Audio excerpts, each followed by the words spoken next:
So you just got done watching the fights. The kids are asleep. The wife's in the other room doing, well, what wives do. Am I the only one that does a goddamn thing around here? How hard is it to pick up that damn phone? So decision time. You could either go in the other room and deal with... After all I've done today, you expect me to wanna... Or keep it locked right here. Because it's time for the Billy C post-fight wrap-up on the BillyCBoxing.com network. Ladies and gentlemen, I give you Billy C. And we're coming to you live from the Billy C studio in Lake George, New York. I'm Bill Calogero, and it's time for Billy C's Triple G Willie Monroe post-fight show. Glad you could join us. The fight just ended. And in case you missed it, Triple G, well, he ended it via a knockout. I guess his 20th knockout in a row. 45 seconds into round 6 came the end of the night for Willie Monroe. And joining me right now to give me his thoughts, my man, Larry Hazard. What's up, Larry? Hey, Billy. How you doing? Not too bad, man. What'd you think of Willie Monroe's performance against Triple G? Well, he tried.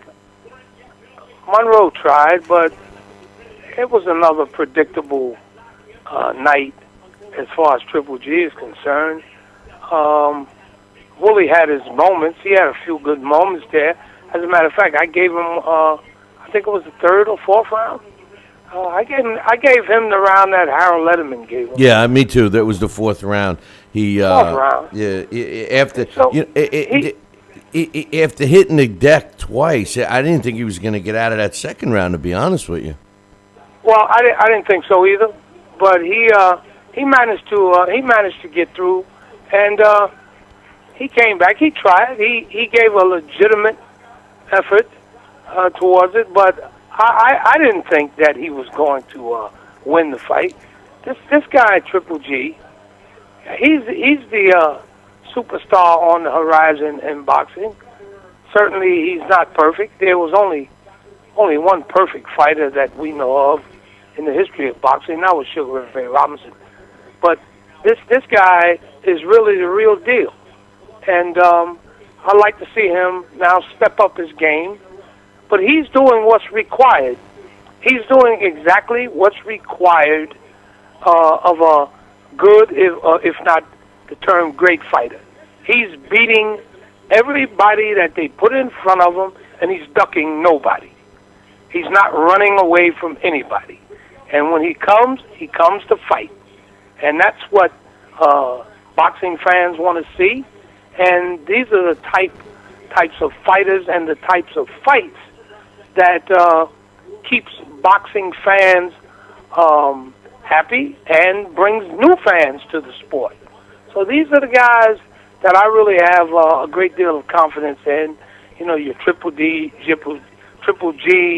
your Kovalovs, and, a few others out there. These are the ones whom the sport of boxing is going to be carried on their backs into the next, decade, the next generation. So I wasn't disappointed. The outcome was what I predicted. Right. I didn't think it was going to go past 6. And I give Willie Monroe a lot of credit for going as long as he did. But on the other hand, do you buy what Triple G? Let me go a different line first. It seemed like the commentators were trying to paint the picture that he's got vulnerabilities. They said it a couple of times. Max said it. Jim Lampley said it. I think Roy might have mentioned it. I don't know. It's almost like they're trying to sell and convince another fighter out there to maybe fight Triple G. I mean, because like you said, he's beating the guys he's supposed to beat, and he's beating them in the fashion he's supposed to beat them. Can we hold him responsible for other fighters not stepping up to fight him? Well, that's ridiculous to even think that he should be held responsible. He fights who they put in front. I would hold him responsible if he showed evidence that he was ducking someone. And, he's been accused of ducking fighters. You hear the guy right after the fight. He's calling guys out. He wants to fight the top fighters. He just called out Cotto.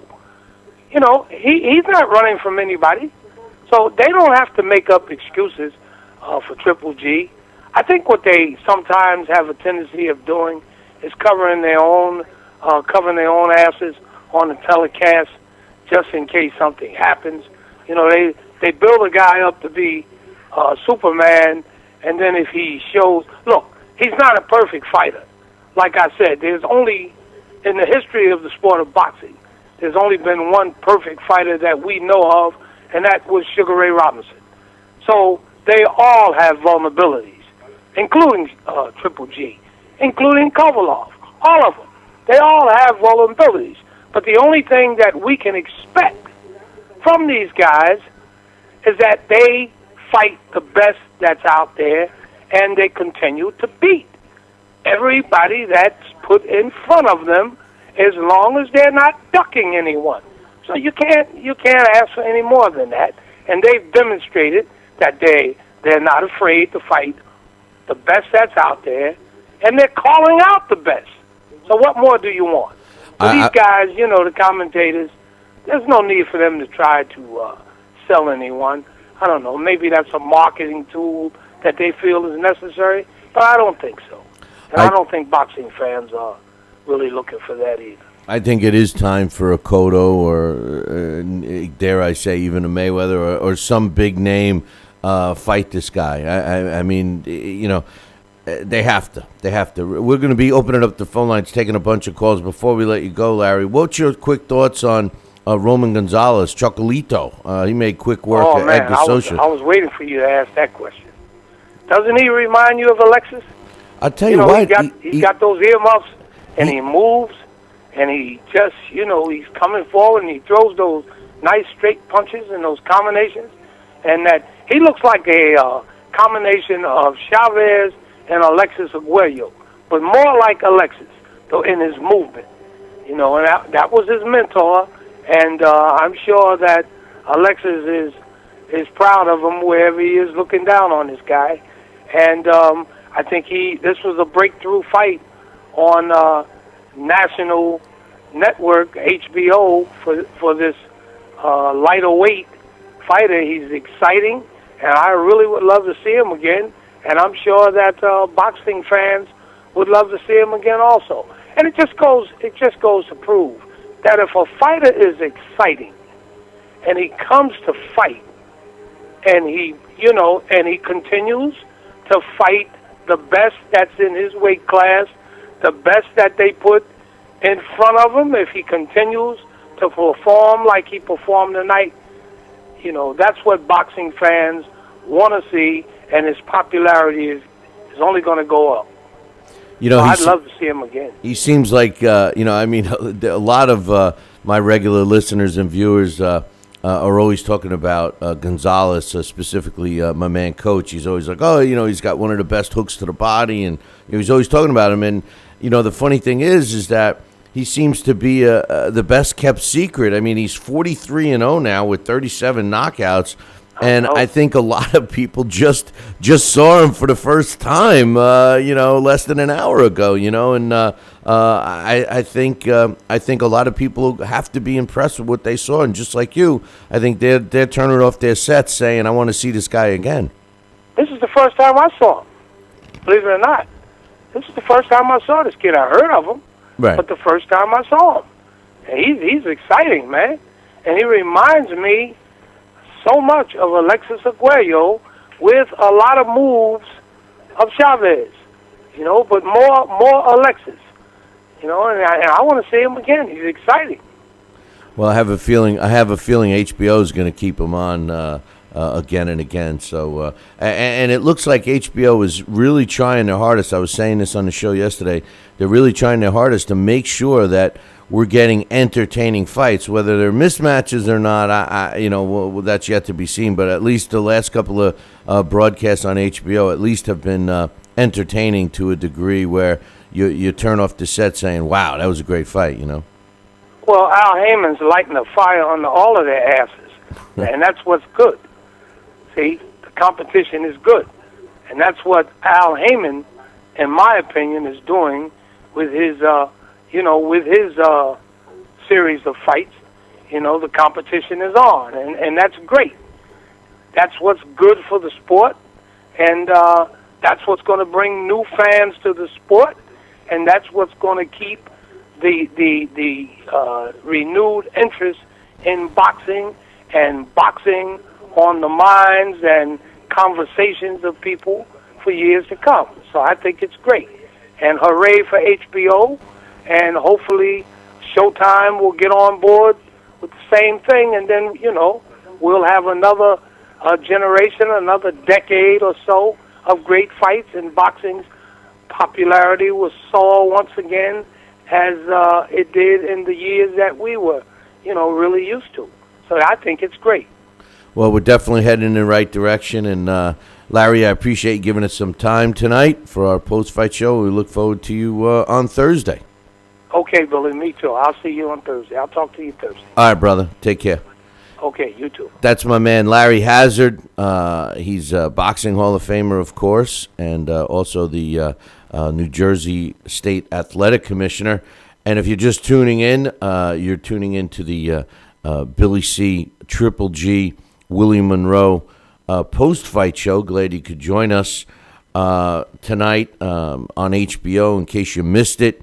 Chocolito Gonzalez, Roman Gonzalez, took care of Edgar Socha, and he did it by dropping him not once, not twice, but 3 times in the second round to get the W. Roman Gonzalez improves to 43-0 with 37 knockouts, and Edgar Socha he drops to 51-9 with 30 knockouts after being stopped at 2 minutes and 37 seconds of the second round.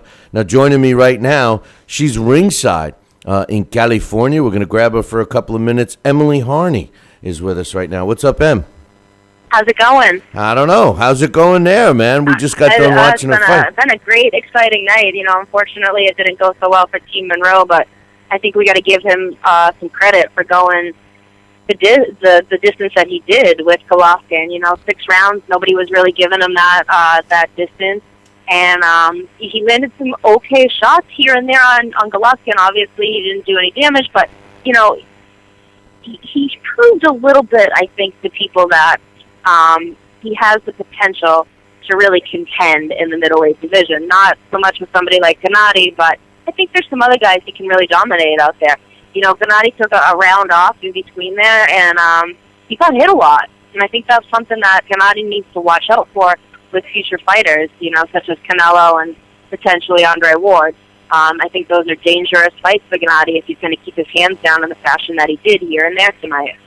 I think Willie Monroe's movement and hand speed was getting in and was landing some shots. Triple G at the end of the fight, I caught a little bit. He kind of alluded to almost that he was letting him do that. What's your thoughts on that? I just don't know if fighters actually let other fighters land punches flush. What's your thoughts on that? Yeah, you wonder if you just kind of say it because that's just is what comes out of your mouth, and maybe you retract it later. I'm not really sure. How do you let somebody hit you? And that's a dangerous thing to do in this business. We know that. You drop your hands, any of those shots are going to put you down or potentially put you down. It's interesting. I was in Gennady's corner, and after, I think it was like the 3rd or the 4th round, I think it was the 3rd round, he came back to the corner and was one of the rounds that Monroe dominated. His corner said, you can't let him do that. You can't let him dominate a round, and you just kind of sit back and let it happen. And it was the next round, he came out a little bit more with a force. He can't do that as he moves forward. There are guys that are really going to know how to take advantage of that. And I think, a few more fights and Willie Monroe would have been able to take a little bit more of advantage of it. Would he have made it a little further? Maybe, but I think this was a good test for Willie. I think, people were able to see, all right, maybe he does have something special about him, and, we can hold on to him in the middleweight division. There's plenty of fish out there for him to fight, that's for sure.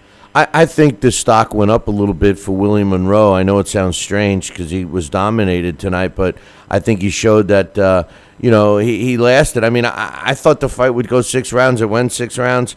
Did you sense anything from Team Monroe after that first round when he tasted some of Triple G's power? I mean, was there? Did you see anything going on in the corner? Like, oh my God, what do we do now? Or were they calm? I mean, I couldn't get anything from TV. I mean, I just couldn't get the sense of how they were thinking. I know the team personally, and they're very confident. I'm just wondering if they had that level of confidence tonight. It didn't seem like there was any, like, oh my God, what do we do type deal. They seemed like they were calm. They seemed like they had a game plan. And you could even see, I don't know if it was the second or the third round, but it was almost like Willie, found some comfort in where he needed to be because he was able to dominate a little bit more, especially after being knocked down twice. And when you're knocked down by Triple G, it's not like, you tripped over your shoe or whatever and got knocked down. You're getting knocked down. You got to be able to recover from that. I give him a lot of credit for recovering after being knocked down twice. The one thing that I watch when fighters go down is I automatically look at their legs. I look at their feet. I watch a guy who moves as fast as he can to really get the jitters out of him. Willie, he did that, but he didn't move a lot. But he seemed confident in the fact that, he was able to move forward, and so did his team.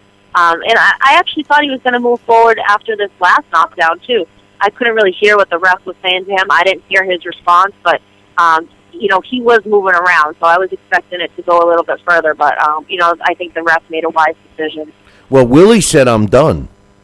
He did, okay, yeah. See, I didn't hear him say that. And I was blocked by his mouth movement. And I was surprised because after the two knockdowns in round two, he seemed way more in trouble than he was when he had enough in the sixth round.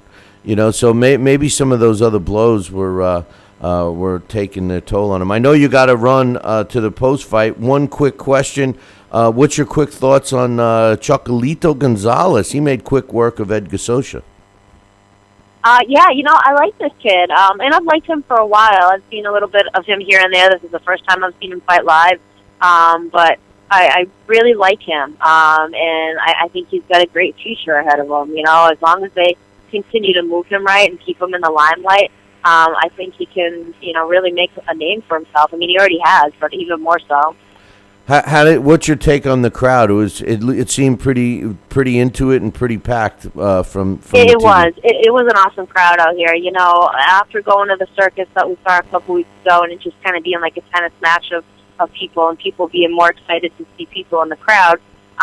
Tonight was a true boxing crowd, and for fights to be back at the Forum is huge. This is a iconic place to be. I'm honored to be in this building tonight to have covered a world title fight, and I think the fans were really excited too. You got some great fights tonight, whether they were knockouts or the one or two fights that went the distance.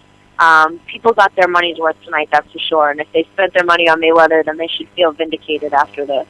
Emily, thanks for your time, and have fun out there. Go do some work, and then go have some fun. I know you will. I always do. Thanks a lot, Emily. Have a good week. That's Emily Harney doing.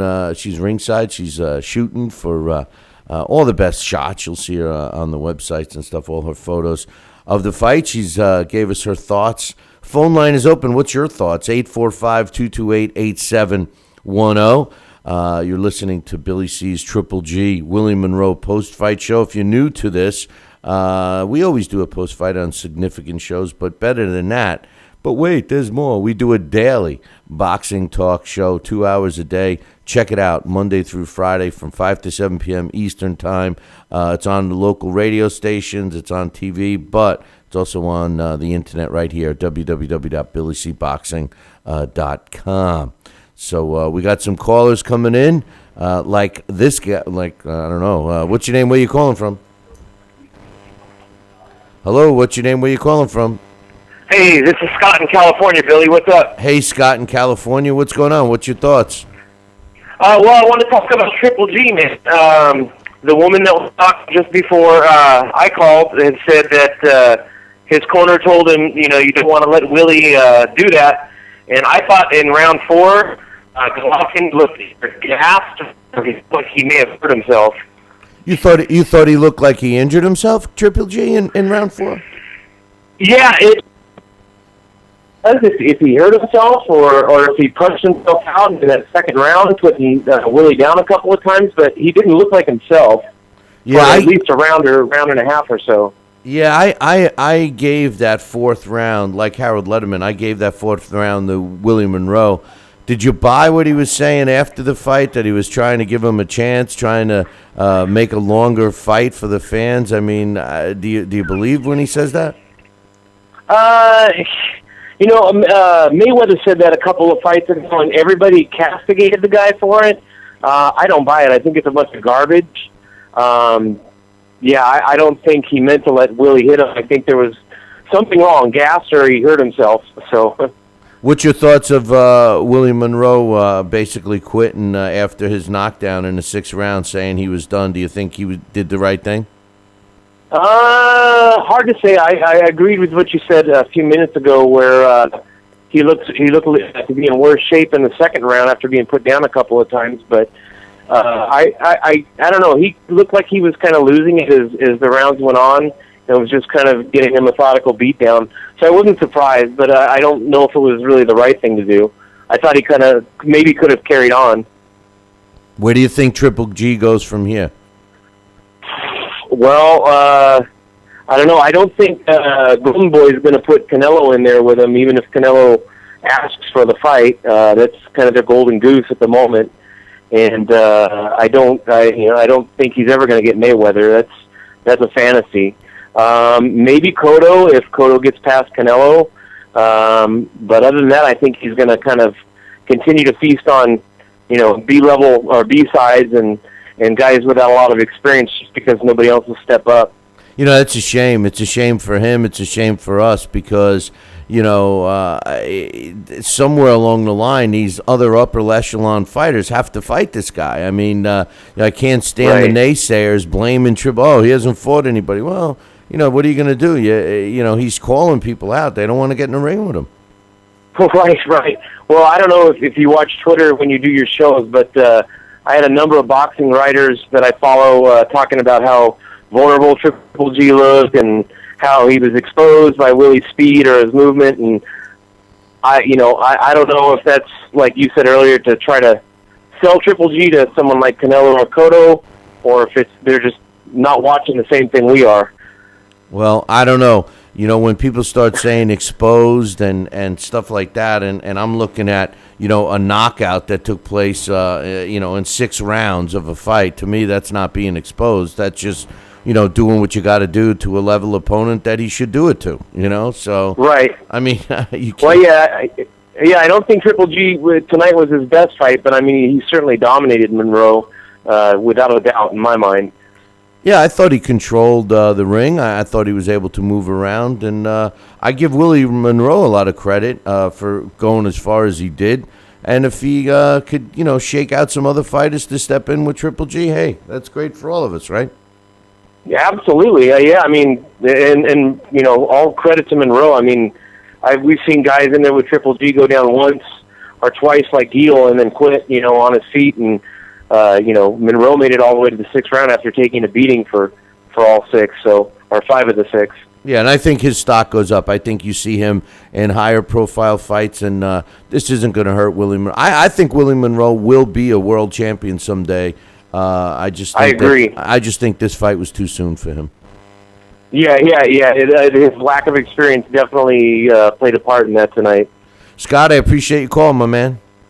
All right, take care, Billy. All right, thanks a lot. That's my man Scott calling with his thoughts. And we got the phone lines open. You guys are driving the show today. You're watching the Billy C. Triple G. Willie Monroe post-fight show right here on BillyCBoxing.com. Phone line is open. I know a lot of you guys are calling in, but I'm only taking one call at a time.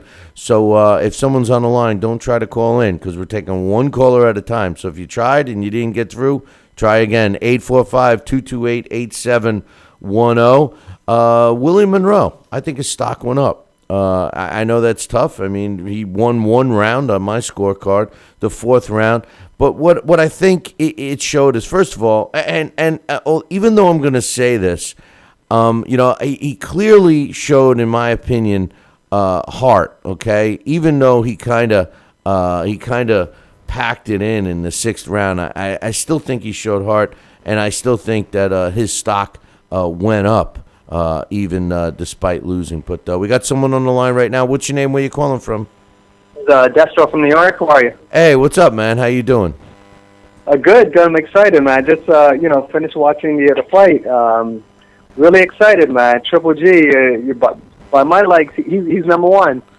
I'm ready to crown him the number one boxer in the world. I think he's the most exciting. I didn't like him letting Willie Monroe, land shots at Will. I don't know if he was doing that purposely or if we got to give Willie Monroe credit. What's your thoughts on some of the talk of people saying that he's showing some chinks in his armor? Well, I think we have to give Willie Monroe Jr. uber credit. Willie Monroe, his conditioning, this kid's conditioning was phenomenal. Like the way, you see a guy, and I used to do boxing training for 15 years, and you see a guy get hit and he his knees buckle, and the way he comes back up. It happened 4 or 5 times. I thought, Willie Monroe is, he's going to go down. And he comes right back up. The guy's his conditioning was incredible, and really, people need to give this kid a lot of credit. He showed that he's not one-dimensional at all. It seemed like Plan A for Willie Monroe was that he's going to use his legs, kind of run around like Floyd Mayweather or whatever, run around the ring, and he realized that he moving around the ring and fighting backwards wasn't working because Triple G was moving forward faster than Willie Monroe was moving backwards, and it didn't work out. So Willie Monroe then decided, okay, I'm going to fight on the inside. Willie Monroe realized it wasn't working out so well because those uppercuts were coming in. So Willie Monroe then decided to kind of use his reach. Instead of fighting on the inside, he decided, I'm going to use my reach and my range to try to work with Triple G. And, so it's not like he just, okay, I'm going to run around the ring the entire night. And so people have to give this kid a lot of credit. He was able to touch Triple G. I think Triple G probably, considering Triple G, when a guy calls his fights shows, Triple G, in his mind, it's not a fight. Like he said, my next show, I really believe him. I don't believe Floyd when he said, he let Maidana punch him for the fans. Floyd is a complete a-hole. He's he's full of shit. Triple G, this guy calls his fight shows. All right, so the next Triple G show, hopefully it'll be with Canelo or Cotto. Probably not, but I really think I'm not naive, but I think there's a strong chance that Triple G did let Willie Monroe touch him as much as he did. Yeah, he makes you wonder. He certainly didn't seem to be affected by it, but. We'll have to wait and see. Hey, listen, Destro, I appreciate you calling. We're getting a lot of calls coming in. We just want to get everybody. Thanks for doing it. Thanks. Hey, awesome. You got to call in more often, man. Or you still working, doing the school thing, or what? No. I'm working in the financial district. They're keeping me busy, really busy. All right, that's good, man. So you gotta tune in during the week, bro. I never miss a show. All right. Get the call. Talk to you later, okay? All right, Destro. Take care. Okay, bye-bye. To my man Destro, we get some of his emails. He also, I thought he was taking some classes, but I guess I'm wrong. But anyway, what's your thoughts? 845-228-8710. In case you're just joining us right now, Triple G took care of Willie Monroe. 45 seconds into the 6th round, he had dropped him in the 6th. And Willie Monroe made it up. He was contemplating, should he stand up, should he not stand up? He gets up. Jack Reese starts, chastising him for waiting until, he says, you barely made it. And he said, I'm done. It might have been better for him to stay down. I don't know. Joining us right now, Dax Khan. What's up, man? What's going on? What'd you think? It was a good fight. It went exactly how I thought it was going to go. When Willie moved around and he was busy, he was able to get his best work done. And when Willie went on the ropes, when we spoke on Friday, and I said that is one of his biggest flaws. He goes straight back. He goes to the ropes. That's how Brandon Adams, and that's how Brian Vera got the best of him, and that's what he did tonight. When he was in the middle of the ring and he was busy, that's when he got his best work done. What I don't understand is, because Triple G did not sit there and walk right through him, all of a sudden I've seen nothing but a flood on social media, and like one of the callers just mentioned a few seconds ago, how all these writers were saying how Monroe was winning. You know, what, this guy's not allowed to get hit? He's a professional fighter. These guys that he fights are good opponents. They may not be, the very best in boxing, but, you're going to get hit. It happens. I don't know if anybody could honestly think that Willie Monroe was winning the fight. He won one round on my scorecard up until the stoppage. And you mentioned Willie Monroe in the Brian Vera fight. I saw the same game plan that he tried to employ here, with the difference. And once the smoke clears, I'm going to talk to Team Monroe and find out. But here's what I saw, Dax. In that fight, in the Brian Vera fight, he did the same thing. He moved around the ring, and he laid up against the ropes, and he was very effective against Brian Vera, counterpunching and off the ropes and stuff like that. He tried that tonight with Triple G. I think that he abandoned that, and his corner, the one good thing I heard them say, constructive instruction, was stay off the ropes. Because when he was against the ropes and Triple G was landing the punches, you could tell that the force behind Triple G's punches were definitely affecting Willie Monroe. Of course. That's when Triple G does his best work.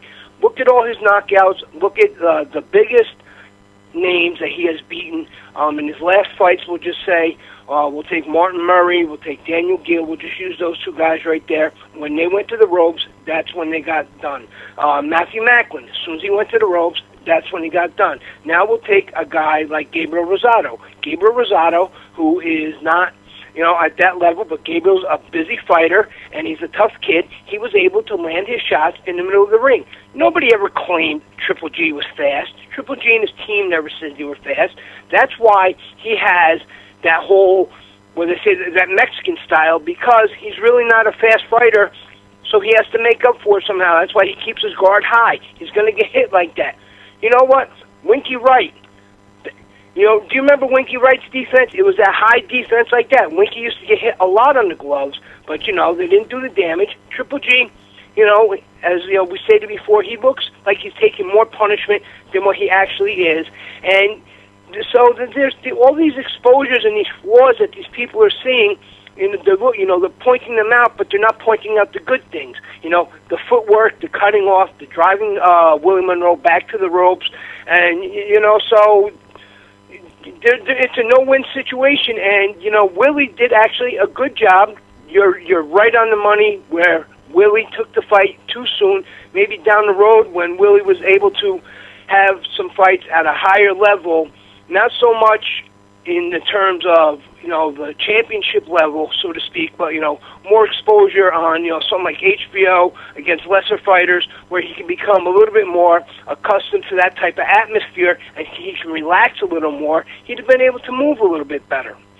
Yeah, well, listen, Willie Monroe, you can't go from the level of fighters he fought, Brandon Adams and company on Boxino, to a Brian Vera, and then catapult to Triple G. I mean, it's, in all fairness to Willie Monroe, I give him a lot of credit for taking the fight.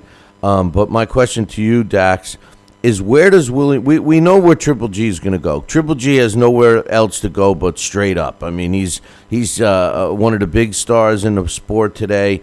And if he's not considered by everyone a big star, he will certainly be soon. But what about Willie Monroe? Willie Monroe is one of these young guys that could possibly be. I think he will be a world champion at some point during his career. Maybe not now. Maybe not in the next 2 years, but maybe after that. Where do you see him going next for a fight? Like what? How do you think they should regroup, Team Monroe?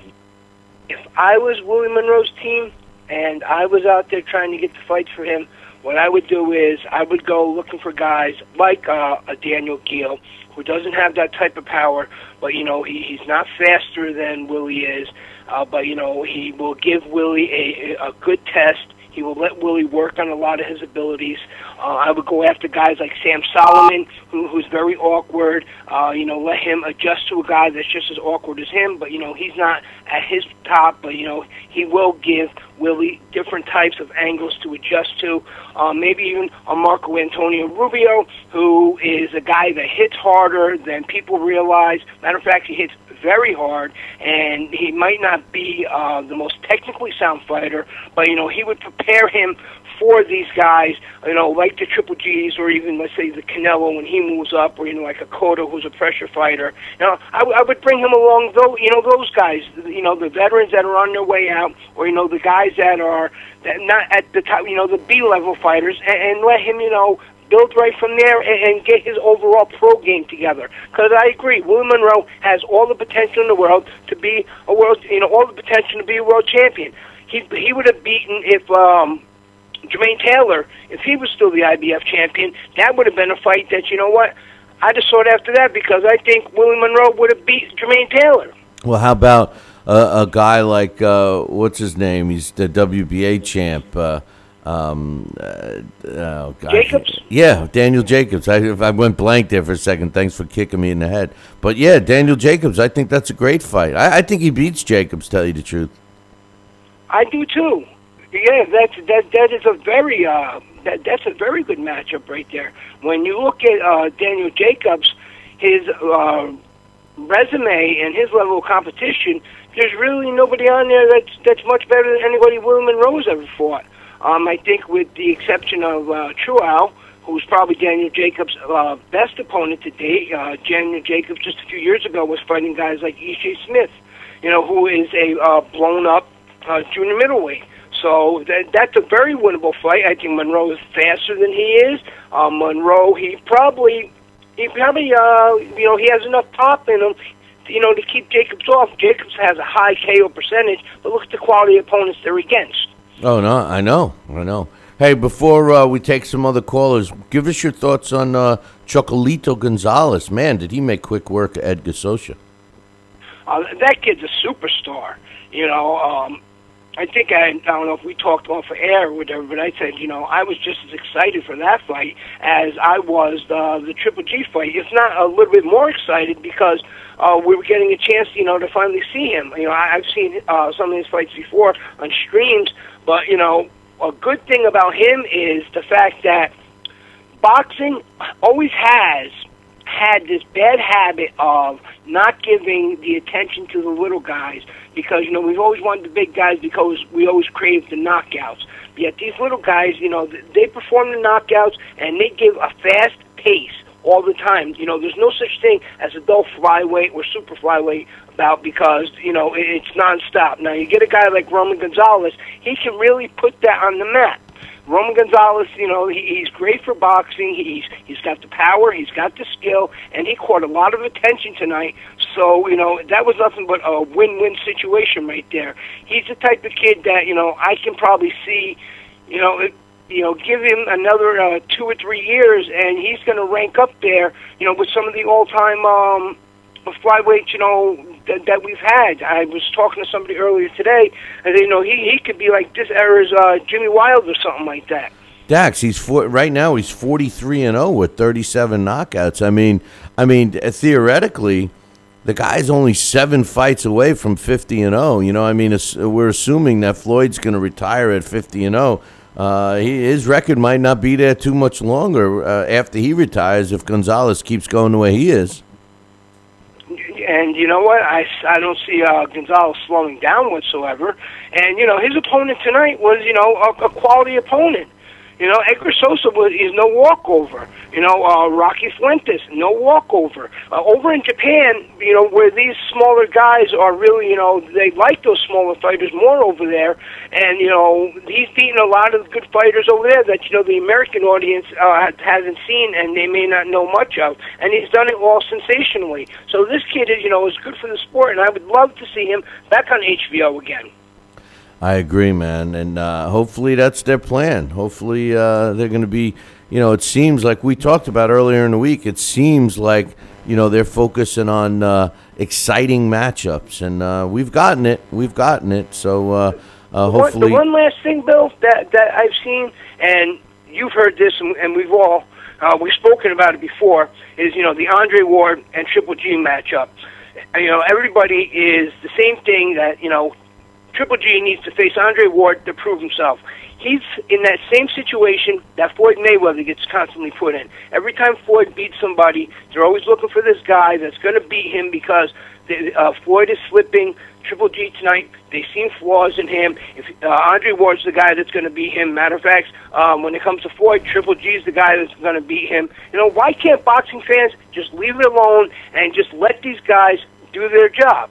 Andre Ward, he has called out Triple G, and yes, Triple G said he will fight anybody from 154 to 168. But you know something, Andre Ward, why do we not hear Andre Ward putting the names Adonis Stevenson or Sergey Kovalev in his mouth? Well, because he's got to fight somebody. The guy hasn't stepped in the ring in 18 months, so he's got a lot to prove with his fight coming up. So I guess after that we'll start hearing more from him. But wait a minute, they might not have a map to Oakland. That's right. He never fights outside of Cali, that's for sure. Hey, maybe that's why Triple G is starting to fight in California, so. He's slowly working himself up the coast. That's right. That's right. All right, my man. I'll talk to you soon. All right. Have a good night. That's Dax Khan. You can check him on Thursdays and also his column up on BillyCBoxing.com. Now, I know a lot of you guys have been calling in. We're trying to take the calls, but we're only taking them one at a time. 845-228-8710. You're watching and listening to Billy C's Triple G Willie Monroe post-fight show. Now, listen, if you're watching on the stream and you want to come on into the chat room, a lot of stuff going on in there. My man Caesar, who I haven't seen and heard from in a while, he just reminded me I lost a bet to him. We made a bet years ago about the Mayweather-Pacquiao fight, and I lost. I had said Pacquiao, so he's sending me a Mexican sombrero that I'm going to be wearing as payment of that lost bet. But anyway, we got someone on the line right now. What's your name? Where are you calling from? What's up, Billy C? It's Chris from Tampa. Hey, Chris from Tampa. What'd you think, man? Well, start off, I thought Johnny Gonzalez was amazing, and I love the comment you made not too long ago with Dax. You mean Roman Gonzalez? You mean Roman Gonzalez. Roman Gonzalez. Yeah, Roman Gonzalez. That's right. I don't know what it said first. Yeah, Chocolito. Yeah. That would just be incredible. Say Mayweather goes 15-0 and he passes that. I hope that happens. Yeah, that would be great. Yeah, you're right. Yeah, that'd be great. But okay, so with GGG, so I'm kind of probably in the minority here, and even though it's not much of a conspiracy theory, because he kind of said it, and if you allude to what Max Kellerman and Jim Lampley were talking about pre-fight, even during the fight, and if you watch the post-fight interview with GGG, I think, even though it's dangerous, I believe that GGG let him get hit like that. Maybe not completely on purpose, but I think he let it continue, especially in that fourth round, and he took those shots like in the chin, like a stone. And even though it doesn't seem likely, I think he did, because if you notice in the post-fight interview, Max Kellerman asked GGG, pretty much what happened in that fourth round. He says, he solidified, and GGG just goes on to say, I'm the champ, I'm the great champ. I can take it, make it exciting, big draw on the show, as he likes to prelude. And I thought that fight wasn't getting past the second round. But that can be bad for the GGG brand, because we've talked about it over and over that he's super dominant. And if he keeps taking out these guys too fast, he can't sell the fight. So I liked what Emily Harney had to say, that with Monroe. Again, when I say that GGG let himself kind of get hit like that, take those shots, show like he has a bit of a quote-unquote vulnerability. And I think a couple callers before mentioned on Twitter that saying that there's open pockets. That's good, in my opinion, for the GGG brand, because then that may open up a big fight with Cotto.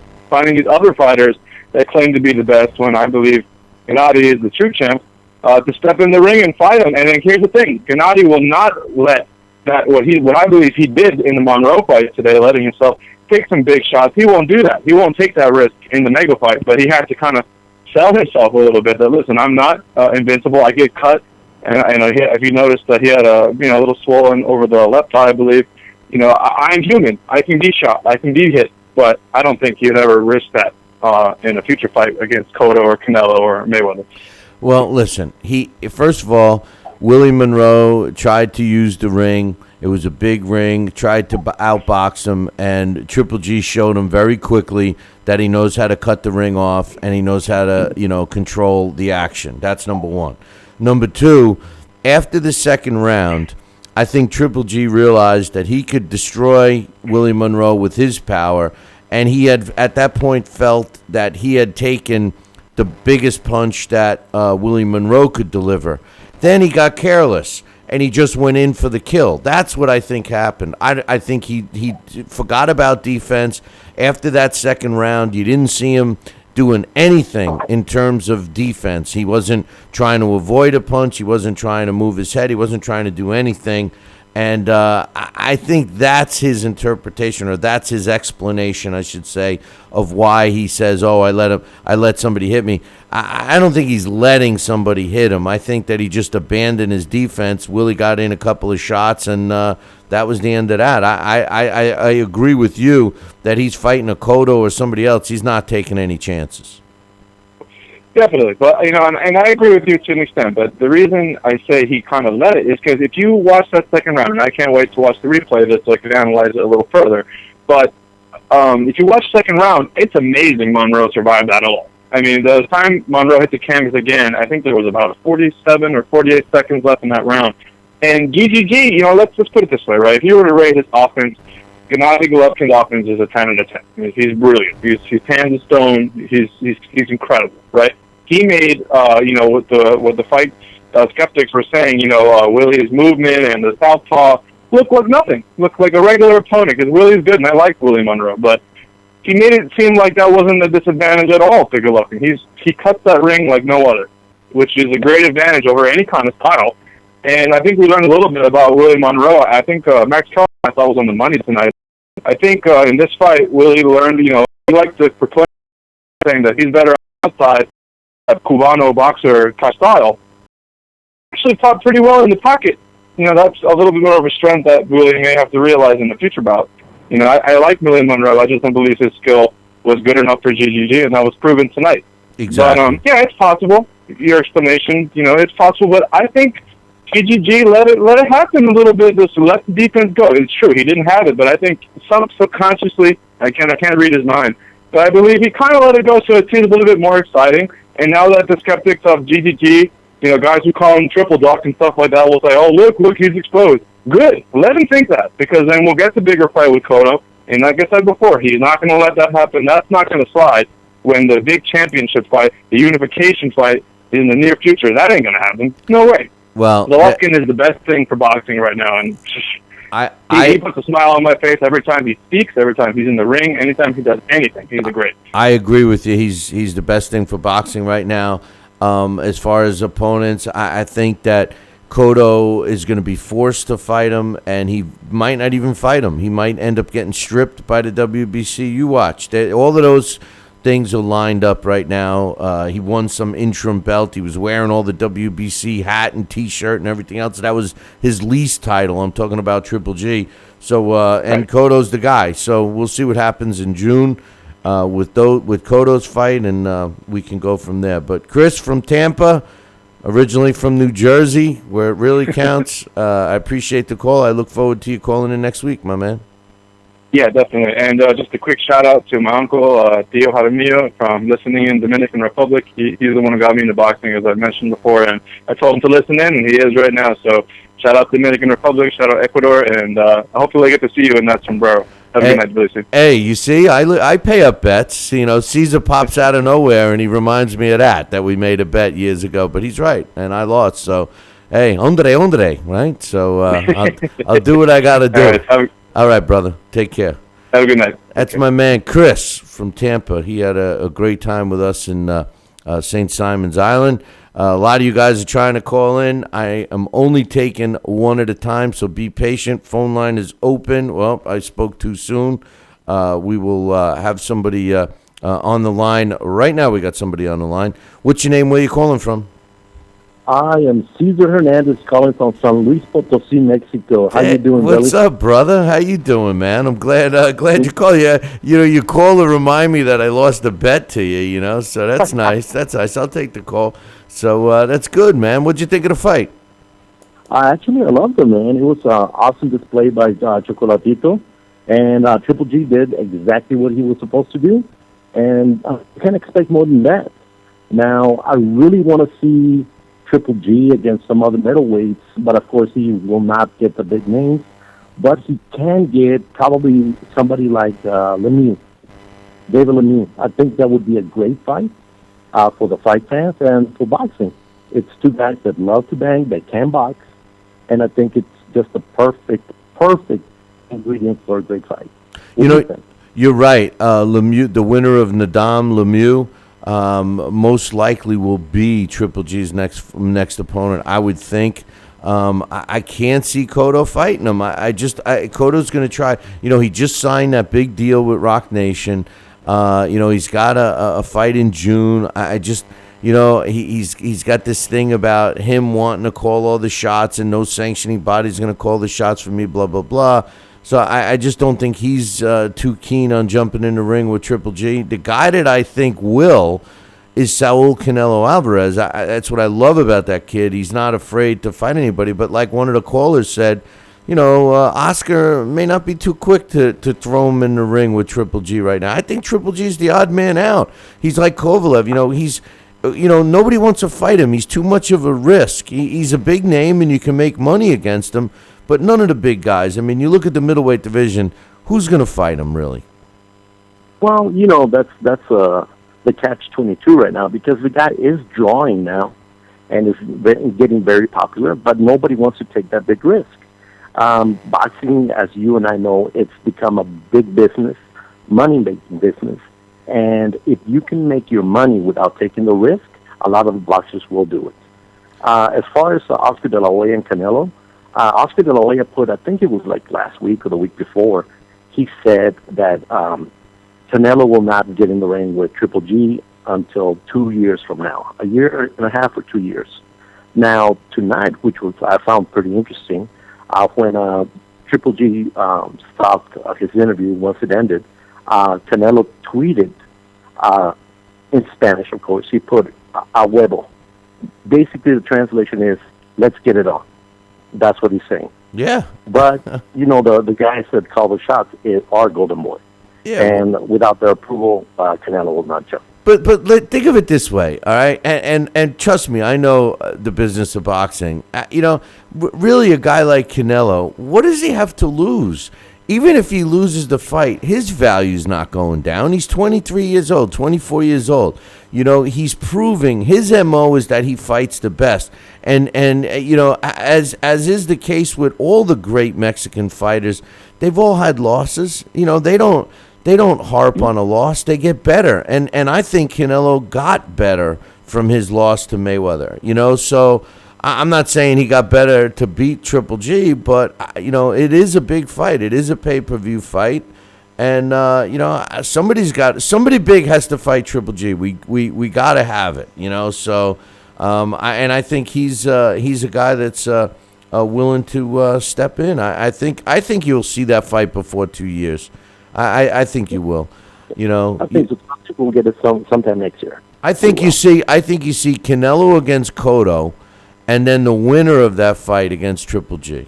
You know, I mean, that makes the most sense. That makes the most sense. So, hey, real quick, El Chocolito, what's your thoughts on him? Oh, man, he's a treasure, a Nicaraguan treasure. I'm glad that he's now going to be fighting in the U.S. more.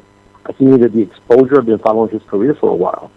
There are so many fights out there for him. I know Max Kellerman said Kazuto Ioka from Japan, but I mean, you can put him in against Juan Francisco Gallestrada from Mexico and get the same result. You can put him in against Brian Deloria and get the same result. He is an action-packed fighter, dynamite on both hands, and the beauty of it is he can box. This man can box anybody's ears off and put you down with either hand. I tell you what, the two names you just mentioned, Brian Deloria and Juan Estrada, those are two great fights that I would love to see on HBO, you know. And, you know, this guy, like I said earlier, Roman Gonzalez, you know, 7 fights, he's 50-0. You know, I mean, this guy is quietly creeping up on records too, you know. And people, it's a shame that, you know, most fight fans don't even know who he is. I'm glad he got the exposure tonight. Me too. Me too. You know, you have a great fighter in the flyweight division that was Ricardo Finito Lopez. I mean, how many people even heard of him or saw any of his fights? You know, he was always relegated to being the second or third fight in the fight card. I'm glad that HBO, you know, actually showcased Chocolatito, and that's a great, you know, sign from things to come. If fighters keep fighting hard, giving the fans what they want and they need, they will be showcased, and that's the way it is with Chocolatito. I think he is great for boxing, and definitely great for HBO. I agree 100%. And before we let you go, congratulations. We had a bet years ago. You won. You're going to send me a sombrero to wear or what?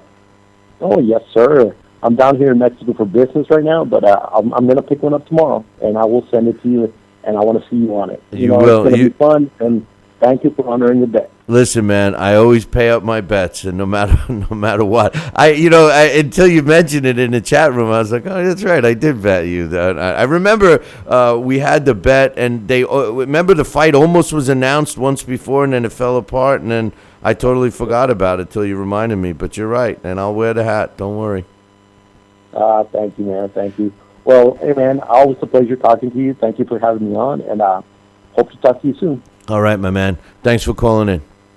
Take care. That's my man Caesar, and you'll be seeing me wearing a Mexican sombrero to pay up the bet that I lost to my man Caesar years ago when they were first talking about the fight between Manny Pacquiao and Floyd Mayweather. I said that Pacquiao would win, and obviously I was wrong. 845-228-8710. Give us a call. We got a lot of people calling in. If you're not getting through, just take your time and try it again. Like right now, what's your name? Where you calling from? Hello, what's your name? Where you calling from? All right, we had somebody on, but I guess we lost them. And that's unfortunate for him, but or her, whatever, whoever was just on. We lost you. But, interesting thing, 845-228-8710. Interesting thing, Caesar says, about the business of boxing and how fighters take the least amount of risk. And, a lot of times they're not, taking those chances that they normally do or what we're used to seeing and so on and so forth. But I'm curious to know what people's thoughts are on Willie Monroe. Now, I love Team Willie Monroe, but do fighters say I'm done 20, 25 years ago and not get hassled for it? Wonder what your thoughts are. We got somebody on the line right now. What's your name? Where you calling from? My name is Osama, and I'm calling from Detroit. Hey, man, what's going on from Detroit? What's on your mind? No, nothing. Just wanted to touch on what some previous callers had mentioned about the fight. Okay, what'd you think? I was watching the fight with another friend of mine who'd never seen a Triple G fight aside from his last fight with Marco Antonio Rubio, and he himself was an amateur fighter in the heavyweight division, and we both noticed it. I even noticed it in the Martin Murray fight. I don't think it's a conspiracy theory because Triple G has done this with Martin Murray and with Ousmane Adama. If you pay attention, you'll see in the first two rounds, like Max, I thought HBO's commentary was better today, aside from Roy Jones saying that the middleweights are not scared of Triple G. That was just ridiculous. But what he said was in the first two rounds, Triple G was boxing beautifully. He was moving his head. He was flipping the punches. He was accurate. He was landing. But after the two rounds, and Willie Monroe, he got knocked down in the second. And if you look in the corner, at Willie Monroe's corner, he looked completely broken. And I think Triple G's corner, they realized this, and they wanted to extend the fight. So Triple G, what did he do? He would square up right in front of him, keep it, and just, smother his shots on the inside and allow him to actually hit him. He did this in the Martin Murray fight as well, where he would corner Murray, and he would see Murray not throwing back because he's basically he's done. He's done. His spirit is gone. His confidence is gone. So he would lower his guard, let him make combinations because he knows he can't hurt him, and then go after him again. But Triple G's defense is incredible, especially in those two rounds for an offensive fighter.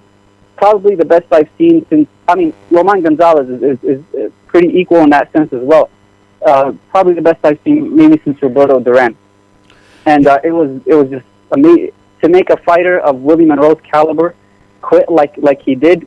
First, he tried to pull a Rubio and get up at the count of 10, and so, but when Jack Leach didn't let him off the hook, because last time he was a little bit criticized for stopping the fight with Rubio, he just said, I don't want any more, and that was a great decision in my opinion, because Willie's a talented fighter, and a loss to Triple G, like you said, it doesn't really take, it doesn't decrease your value in any way, because you basically lost to the best, one of the best pound-for-pound fighters in the world.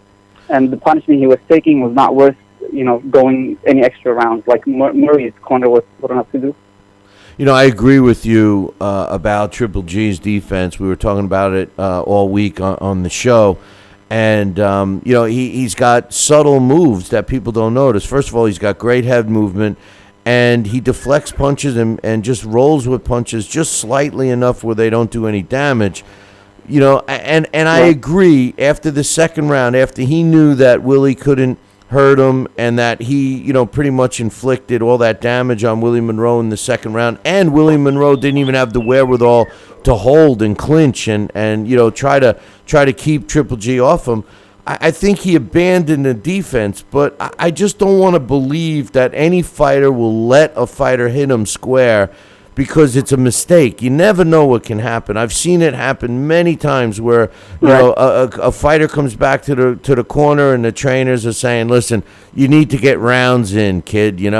Box this guy. You got him anytime." Next thing you know, the fight's over and he's got knocked out. And I agree. I think Triple G. I agree. Doesn't generally that's what happens. But in terms of Triple G, like I've seen it more times than one. So when it happens one time, it's you could say it's a discrepancy here and there. When it happens in 3 different fights, he just lowers his guard and lets you hit him like that when he's perfectly capable of pushing. I think he's actually doing it because, like one of the callers mentioned, if he knocked him out in that second round, for one, it's not really a good value for all those 12,000 people in attendance, and second, he gets no closer to a fight. Now you have Canelo Alvarez tweeting saying, I don't see any challenge for me in Triple G, when before they were saying we're only ready in 2 years. Now you have Peter Quillen saying, I see flaws, things like that. So maybe this will open up a door to a future fight with one of those names. Well, I hope so, because he destroys them all. I mean, I'd like to see the Canelo fight down the road, only because I like Canelo too. But, it's dangerous to do that, but... maybe he's got to do what he's got to do. I think he's the best middleweight out there, and quite honestly, I don't think there's anybody anywhere near, even in 168-pound division, I don't see anybody beating him. I really don't. I see him beating, I don't think Ward beats him. I really don't. I think people underestimate Triple G and overestimate Andre Ward, and we'll see. We'll see what happens with those two, but I think Triple G arguably should be started to considered one of the top pound-for-pound fighters out there. I really do. I think in the classical sense, where pound-for-pound is meant to be if everybody was the same weight, this is not basically on resumes or anything like that, I would, in my opinion, I'd have him number one. I can't see anybody because we saw that if you're basically a puncher like Rubio, like Steven, somebody who's limited like that, like Lemieux, you're never going to beat him because he'll just outbox you, and he has power of his own. And if you're a runner, his style is so it's built for that kind of fighter. That's why Monroe had virtually no success when he was trying to move around, because Triple G's footwork is so impeccable, a lot like Roman Gonzalez, like I said. And having that multifaceted attack where you're powerful at the same time, you can cut the ring off and have that great 345-5 amateur record, beating some of the best international fighters in the world. I don't see anybody that has that at all. You're either a puncher like Froch, you're either a puncher like, or have some skills like Canelo Alvarez, or you're just an outboxer, somebody who's extremely technically gifted with not a lot of power. And I think Golovkin, he has the best of both worlds. You're right, and not only that, but ring generalship. He's the example of ring generalship. You know, he cuts the ring off. A fighter rolls to his right, he's there. He rolls to his left, he's there. You know, he never moves backwards. He's always making his opponents on their back feet. I mean, he controls the fight from the opening bell until he decides it's over, and we saw that tonight. That's for sure. Well, listen, man, I appreciate your call, and I hope you listen to our show on a regular basis. Oh, definitely. Thank you, brother. All right, take care. Phone line is open, 845-228-8710. Everybody's feeling the same way. Total dominance by Triple G, no doubt. I mean, that's the beauty of a knockout. You leave no question. Now the big question is, who does Triple G fight? My last caller from Detroit said, Peter Quinlan says, he saw flaws in the game. Peter Quinlan, he's not allowed to fight Daniel Jacobs. I mean, you think Al Heyman, you think Uncle Al is going to let Kid Chocolate step in the ring with Triple G? I doubt it. Triple G destroys Peter Quinlan, in my opinion. I don't even think it's a close fight. There's nobody in the middleweight division. I mean, when you look at the middleweight division, our rankings right now, if I take and look at our middleweight division right now, I don't see anybody. Although I wouldn't mind seeing him maybe against Andy Lee. But anyway, we got someone on the line right now. What's your name? Where are you calling from? Hey, Billy, this is Tim from Tampa. Hey, what's happening, man? Well, I just wanted to call in. Like I said, I think we saw some good performances tonight, but I must say, I'm just not that impressed with GGG as some of other people are. I mean, I feel like he really did put on a great performance, and I want to give him his props because Monroe was a decent opponent. But I just don't see what everyone else is seeing. I really don't see why everyone is saying this is the next great star. People are putting the anointing oil on this guy as if he's the next great thing. And for the life of me, I just do not see it. I mean, he's a good fighter. I mean, I've given him his props since he came out of the Olympics when he beat Andre Durrell. But this guy, as a professional, he's not as good. He still hasn't proven himself in the way that Kovalev has. Kovalev went on and he's knocked out guys. He beat a guy in John Pascal, which I gave him full credit for. Now I know you're in the crowd that says, well, people at this point haven't stepped up to fight GGG, and there's some credence to that as well. But until he steps up or until he actually fights guys with these types of names, I don't understand how people could actually give this guy such anointing, such fanfare until he actually does that. I mean, like I said, he's great at what he does, but I don't see. I mean, he's good at what he does. I'm gonna go with the good, but he's not as great as I see everyone is saying.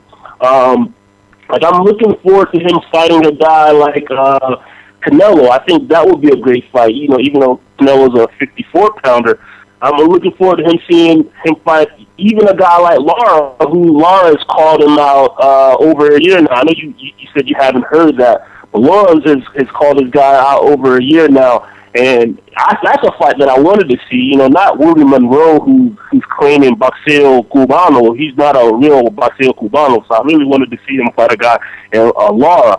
Also, even Floyd. I mean, funny enough, Floyd will outbox this guy. I mean, I saw Monroe just sit in the pocket and didn't even really get hit hard. I mean, I'm clamoring for this fight now. I mean, everyone thinks this guy is so great. I'm clamoring. I'm putting money on this fight because I saw a guy in Monroe who doesn't even have that. Who's more known for his defense on his legs. He actually sat in the pocket and was able to evade a lot of the punches from GGG. But the great thing about GGG that I must give him credit for is this guy can punch. That's his greatness. He's a good puncher. And what you have to do for a guy like that is stay on the inside because that's where you're protected. I mean, this guy needs GGG, because he's a puncher from mid range. once you get in that mid-range level, if you're not all the way out or you're not in, this guy can hurt you. And so I want to see him fight a guy who has a name such as a Lara or a Floyd. And even in a guy like Canelo, who I think Canelo has a really good chance on beating this guy. So I want to hear your thoughts on that. Well, I tell you what, thanks for the call, and I will give you my thoughts. The bottom line is this. I appreciate my man from Tampa. He's not impressed with Triple G. I will say this.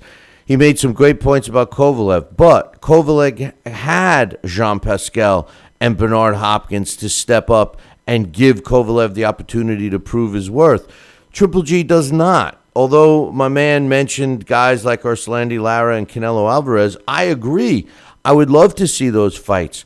And I would especially love to fast forward and see Floyd get in there, but Floyd doesn't have the balls to fight Triple G. You can't fault Triple G on speculation that other fighters would beat him or would give him trouble. The only way we can judge it is get them in the ring.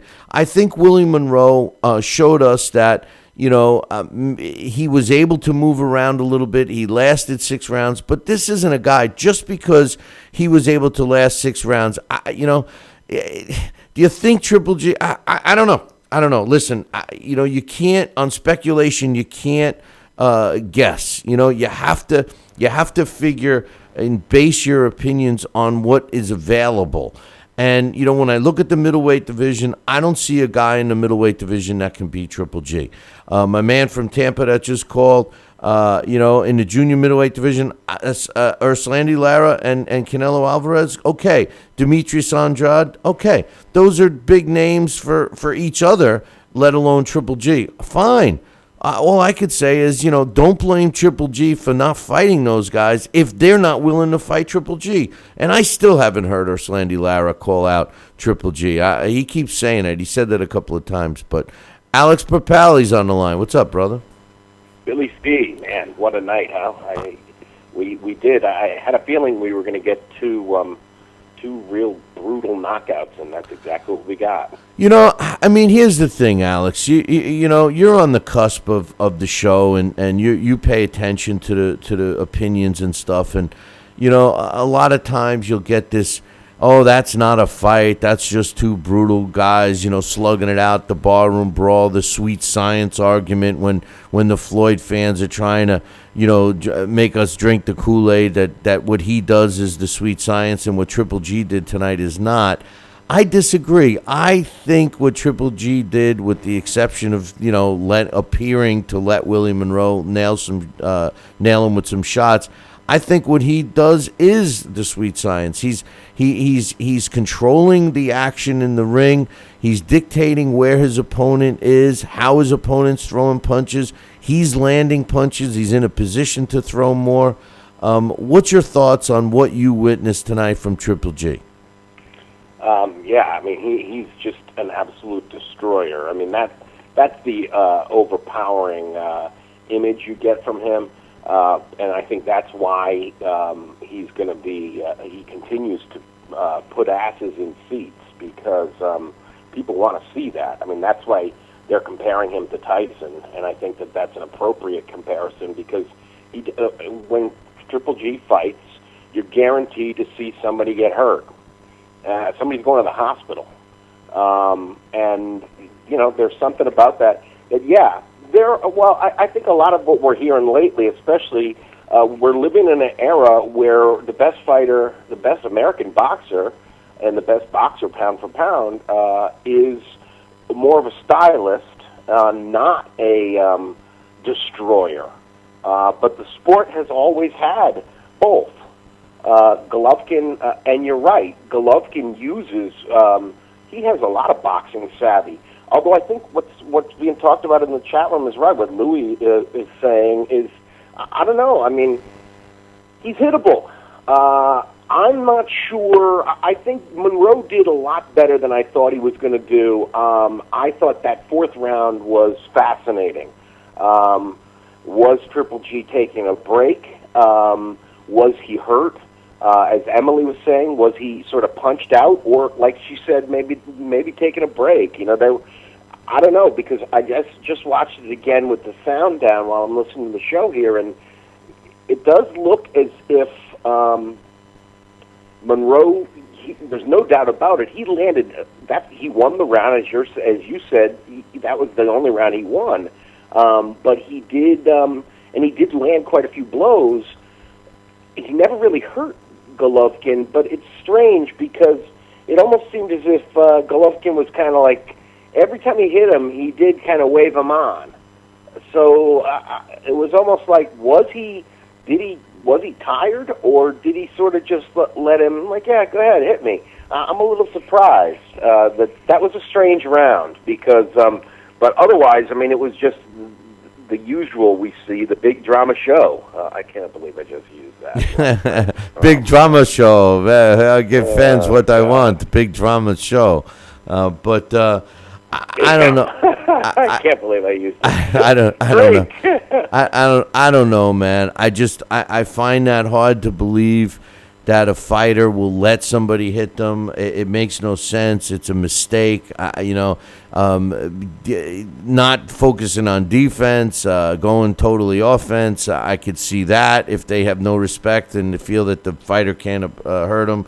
But I think we got to give Willie Monroe credit for landing those shots flush. I think you're absolutely right. And when he was standing in the pocket, he was effective.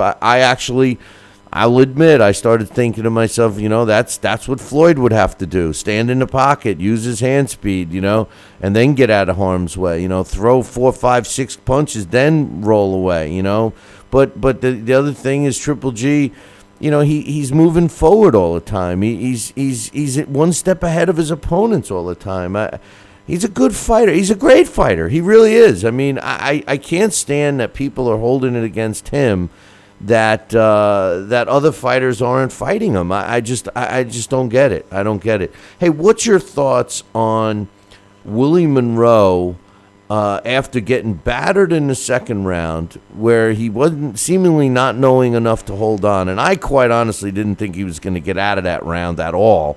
And it didn't look like Triple G was purposely letting him get out of that round. He somehow survived it.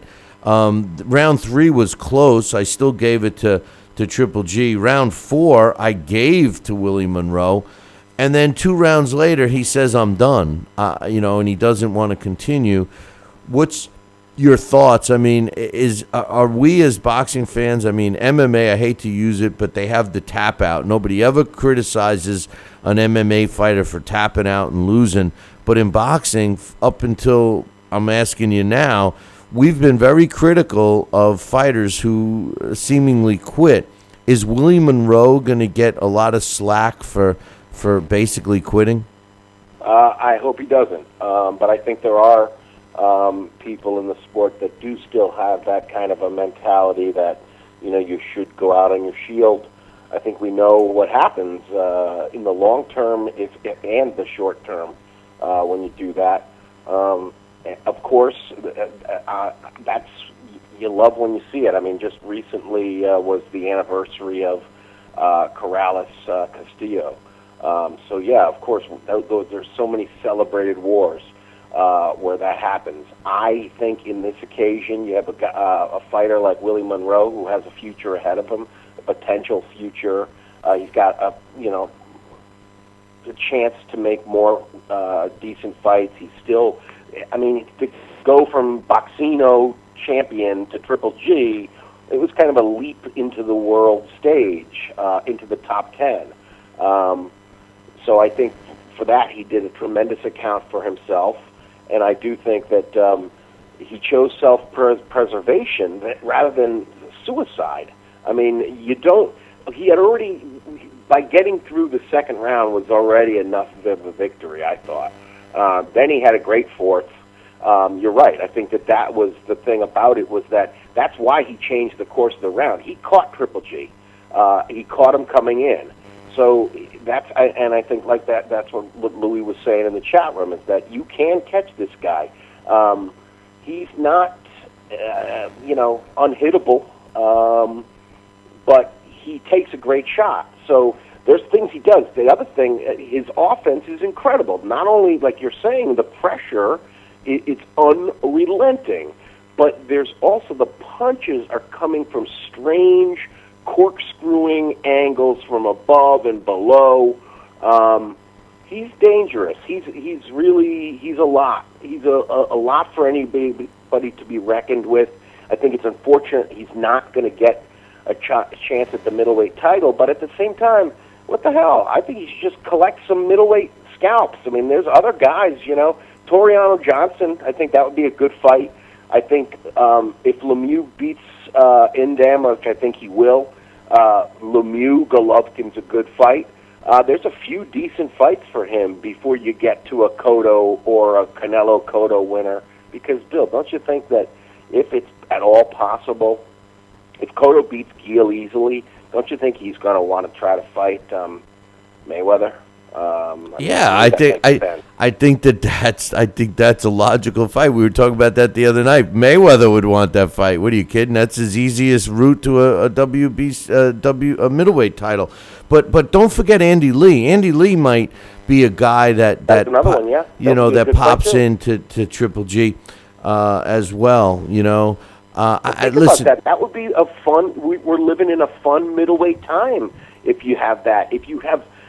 Those were fun middleweight fights, all action fights. I mean, Triple G, you got to think he would win each one of them by knockout. But this is versus Lemieux, versus Andy Lee, versus Toriano Johnson. I don't know if he's.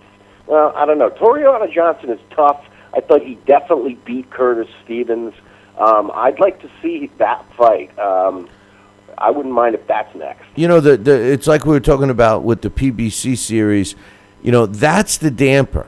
That's the negative side. We had my man Larry Hazard on earlier, and, he says, oh, thanks to Al Heyman, and he's right to a degree, but then here's where the gray area is. If you're not part of that, he's not letting you fight outside of his world, and, he's not going to go from his world to someone else's. And that's where a guy like Triple G seemingly is falling short, because if, the guys like Peter Quinlan, which might be a good fight, or I kept saying, he already fought Curtis Stevens, but like I said, the other guy, I keep forgetting his name, that Dax had to remind me, Daniel Jacobs, him, it's another one. He beats all those guys, but, I don't know. Yeah, Peter Quinlan, I think, would be interesting only because we haven't seen him against a bigger, taller target. Well, Andy Lee was probably... Yeah, Andy Lee would be another one, too, because he's a lot taller. Andy Lee is very limited. I mean, I could just see Triple G pounding the hell out of him. I don't know. But, yeah, it would. I have to... myself because and Andy Lee he's usually, if you get him out in the first round or so, but after that he gets dangerous, but I tell you, I hate to say it, but even though he didn't look that great tonight, I think Willie Monroe has a great future ahead of him. I just think he fought Triple G at the total wrong time. Yes, but I think in a way it was smart because you can't help but think that his stock probably went up. At least I hope he does not, get beat up for, that idea that he could have continued for saying I'm done. I mean, it's a new, a modern day no mas. I really don't think it was that. I think he definitely, like you said, I'm for that tap out. You do the, you read about all these great guys in the blast from the past. Then why doesn't he stay? Why doesn't he? Why does he in rough shape? Why doesn't he stay on his knee then? What's that? Why doesn't he stay on his knee and get counted out? Well, I think that shows how much his bell was wrong. I think he didn't realize it until he got up, and if you notice, he sort of stepped back. I think he realized my legs aren't there. And I think that's why he said, I'm done. To me, it was like the old Teddy Atlas, it's the truth chamber. That's the ring reveals that kind of thing. And I think in that moment he realized, wow, I got no legs. Something I want to point out about Triple G.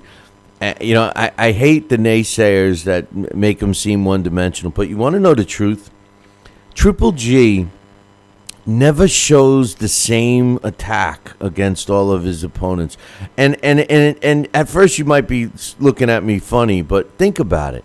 Tonight, he was after Willie Monroe, and then all of a sudden, he's going after his head, bam, bam, bam. Then all of a sudden, he switches gears and lands a couple of devastating hooks to the body that just, and it's got to be disheartening for a fighter, when all of a sudden you finally got your guard up where you're deflecting some of these power shots coming at your head, and next thing you know, you're paralyzed from a couple of back-to-back hooks to the body. I mean, I just think Triple G displays ring generalship by definition. I think if we look up and everybody's confused what ring generalship is, I think watch a Triple G fight, and that's what it is.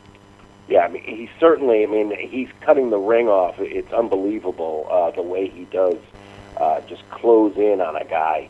I think that was one of the biggest mistakes that Willie made was when he was moving a lot. He put himself in the corner. He just can't do that. When he got away with that. He got away with that, and you've seen him fight before. He got away with that with lesser opposition. Right, that was his shtick. He would get in a corner, he'd go against the ropes, and he was very proficient at avoiding punches and counterpunching well off the ropes. Everybody thought he was a bicycle guy, but then he would be real effective off the ropes. He tried it with Triple G tonight. It didn't work. No, not too well. And that was where he got hit with one of those weird overhand punches. He's impressive. He's a lot of fun to watch. It's going to be interesting to see, where he goes next. Hey, one last question. Chocolatito. Yeah, before we get to him, I wanted to ask you one more question about Willie Monroe. Did it surprise you that he didn't hold or clinch or try to slow down the onslaught? I mean, it just seemed like when he went into survival mode, it was him and his feet in his hands. He didn't try to hold or bottle up Triple G at all. Yeah, well, I think that's to his credit. I mean, I think that's why I think his stock is going to go up after this. Is that he showed balls, and I think Max hit it right on the head. Is that he had success fighting Triple G rather than moving, trying to be elusive, and trying to be, box him a little. No, he stood there and he fought him. He attacked the body. He had some nice counters, and that's where he changed the rhythm in that fourth. But then the question is, did Triple G just say, "Okay, I'll bang with you a little," and he absorbed punches? I was surprised how willing he was to take clean punches without attempting to block them at all. And that's where I wondered, was that because Monroe was skilled in getting them to the target? Or was it that he just thought, this guy can't hurt me, and, I'm going to, lure him in a little? I don't know. That was, I am going to watch it again. But, because, the next round, he starts hammering him, and then the sixth, he puts the lights out. So, I don't know. It's, but it was that fourth round, there's no doubt about it. Monroe won that fourth. Great body. I mean, Willie Monroe won that fourth, and he had some great body punching. Roman Gonzalez, man. I mean, for all the people that never saw him, they're like, where did this guy fall out of the boxing world? Because 43-0 now, 37 knockouts. We've been talking about him, and I know the guys talk about him a lot in the chat room, and this guy's been around a long time. He's been exciting, but it's the first time he's been on HBO or any American television profile show like that. Do you think he gained some fans tonight or what? Oh, I hope so. I think the little guys are hard to watch. I think because they're not hard to watch. My bad. It's rare you get to see them, and I think they're not marketed as well, and I think HBO has only themselves to blame for that. I mean, it was kind of funny when Max said, what do you think about, taking this opportunity, and then finally you get a chance on TV, and it's like, well, your network is the one who's had the say in that. But I think that's the thing that's terrific about it, is that he absolutely capitalized. He has this great backstory that connects him to another great Nicaraguan who's one of my favorites there, and Alexis Arguello. And I think that he again, like Triple G, he does damage and he knocks guys out. I mean, this is the Hurt business, Bill. I mean, that's what, as much as people, I think because we have this, the best fighter in the sport is a stylist, people, especially if you're just one of his groupies, you want to make it seem like you like the finer things, and you like hub-locked watches. It's Hublot, my bad. That's what it said on Floyd's trunk? Yeah, and I know. They signed him. If you like those finer things in life and stacks of money, then you like defensive guys, and you don't want to see people get knocked out, but most people do. And that's what Roman Gonzalez knocks people out, and he does it beautifully. I mean, that was Sosa was just plain stunned. I thought Kaiz could have stopped it a little quicker too. I don't know what the hell he was waiting. I know, yeah, I know. He could have. So just real quick before we let you go, Roman Gonzalez, flyweight, right? He's 43-0 now with 37 knockouts. Currently on the Billy C rankings, we got him at number 3. When you look at the flyweight division right now, okay, now my man Caesar mentioned Juan Francisco Estrada and Brian Valoria as 2 possible opponents on HBO.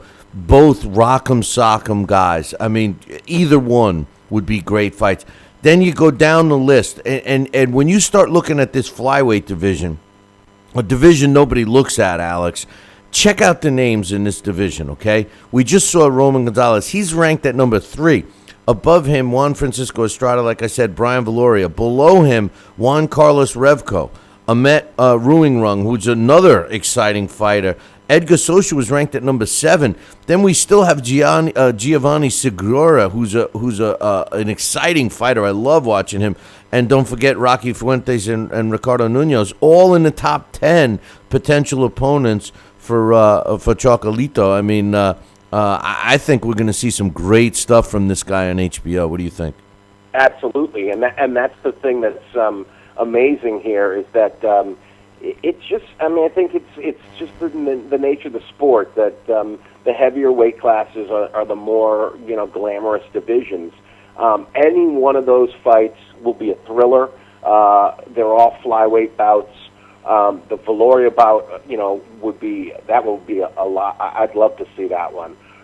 And Max even mentioned moving him up to fight another puncher in that little prodigy in Nahu Inoue, who's only 8-0 with 7 KOs and laid waste to Omar Narvaez. Remember at the end of last year? Yeah, Narvaez, and he was the guy who went the distance with Nonito Donaire when he moved up 2 weight classes, right? So exactly, yeah. So there's so many. His next bout will be a thriller and a really big matchup for the division, a super bout for flyweight. So I mean, as much as we have to wait a little bit in terms of that for Triple G, and I think he does have good options. Chocolatito is the one who has that's really where a star is born tonight. Yeah, well, at least recognition, right? People knowing who he is, because he's been around and stuff. Exactly. What's next for Triple G in your mind? I don't know. I mean, I think. Oh, I guess Alex thought too much and fell over or something. But we just lost Alex. But wait, are you back? I'm back. Yeah. Oh, what happened? I must have hit the button or something. I think that Triple G. I think we gotta wait and see what happens with Daniel Geale and Cotto. I think everybody's waiting on Cotto because he has the linear championship. Wouldn't it be interesting if Geale outpoints him in a real athletic middleweight fight? That I think if he brings that kind of a fight to Cotto, he could beat him. What happens if a 160-pounder keeps punching Cotto all night? We haven't seen that. So I don't know. We got to wait for that fight. Otherwise, Well, I don't think it's worth thinking about Ward or anything like that. I saw Freddie Roach sitting dead center in the arena watching Triple G, and I bet you he was on the phone with Cotto. Said, not so much, man, not so much. Right? Yeah, and I think Canelo, let this marinate. I mean, neither one of those guys wants any part of this of Golovkin. But they're not hanging around. Neither one of those, Cotto or Mayweather, they're not going to be around much longer.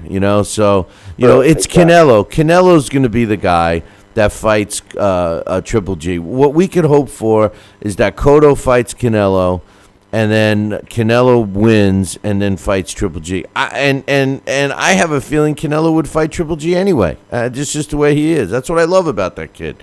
I'm not saying he could beat him, but I just like that he's got the balls. But anyway, I agree with you, my man. A great night of fights on HBO, and be interesting to see everybody's thoughts on Monday. See what after the smoke clears, what everybody's going to say.